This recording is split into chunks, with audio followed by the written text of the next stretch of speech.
किसान भाइयों को गुड मॉर्निंग, राम राम, राधे राधे।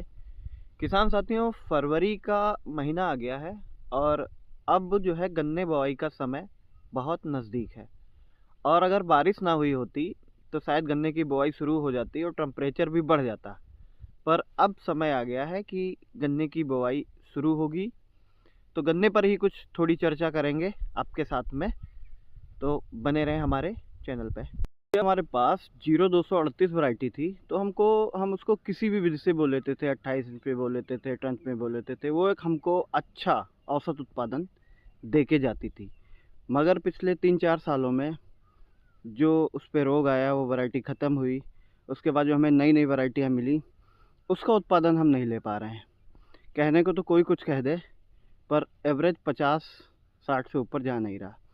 तो उसके लिए अब कुछ परिवर्तन करने पड़ेगा। और सबसे ज़्यादा जो इस समय बीज उपलब्ध है वो है 0118 का। उसमें भी कई किसानों को शिकायत रहती है कि इसकी पेड़ी अच्छी नहीं होती है, फुटाव कम होता है।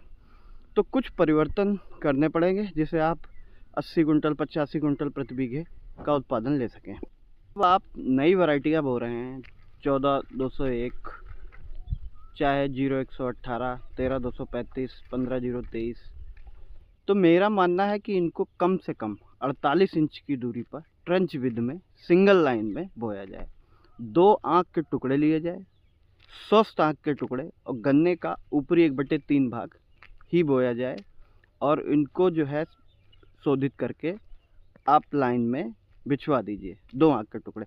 हल्की मिट्टी डालिए, अच्छा जमाव होगा। जब अच्छा जमाव होगा तो अच्छा उत्पादन होगा। जितनी अच्छी आप करेंगे, जितनी गहरी जुताई उतना गहरा खूंट निकलेगा। दूरी और गहराई दोनों हो जाएंगी। शोधित भी कर लिया, बुआई भी कर दी, समय भी अच्छा मिल गया। 1 फरवरी से 15 मार्च और उधर से अगस्त से लेके लास्ट अक्टूबर तक आप गन्ने की बुआई करें। निश्चित तौर पे आपको एक जैसा उत्पादन आपको पूरी ज़मीन में मिलेगा। बिल्कुल फैक्ट है।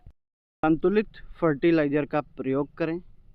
दवाइयों का बहुत ज़्यादा ध्यान रखें। अच्छी कंपनी को, बायर, सिंजेंटा, एफएमसी, धानुका, इन अच्छी कंपनियों की दवाई यूज़ करें। थोड़ी महंगी ज़रूर पड़ती है, पर इनका रिजल्ट लंबे समय तक भी रहता है।